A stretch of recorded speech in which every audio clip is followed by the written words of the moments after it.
नमस्कार मित्रों। कर्ण ने कृष्ण से पूछा, मेरा जन्म होते ही मेरी माँ ने मुझे त्याग दिया, क्या अवैध संतान होना मेरा दोष था?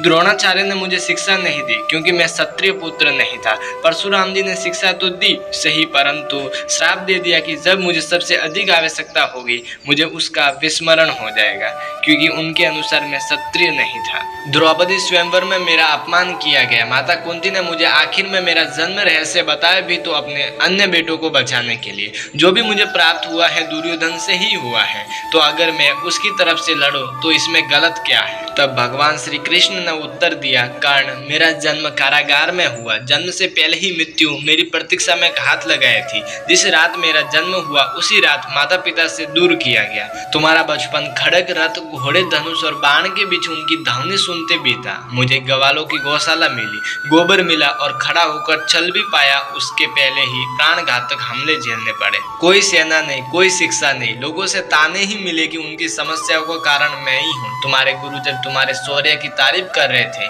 मुझे उस उम्र में कोई शिक्षा भी नहीं मिली थी। जब मैं 16 वर्षों का हुआ तब कहीं जाकर ऋषि संदीपन के गुरुकुल पहुंचा। तुम अपनी पसंद की कन्या से विवाह कर सके। जिस कन्या से मैंने प्रेम किया वो मुझे नहीं मिली और उनसे विवाह करने पड़े जिन्हें मेरी चाहत थी या जिनको मैंने राक्षसों से बचाया था। मेरे पूरे समाज को यमुना के किनारे से हटाकर एक दूर समुद्र के किनारे बसाना पड़ा। उन्हें जरासंध से बचाने के लिए रण से पलायन के कारण मुझे रणछोड़ भी कहा गया। अगर दुर्योधन युद्ध जीतता है तो तुम्हें बहुत श्रेय मिलेगा। धर्मराज अगर जीतता है तो मुझे क्या मिलेगा? मुझे केवल युद्ध और युद्ध से निर्माण हुए समस्याओं के लिए दोषी ठहराया जाएगा।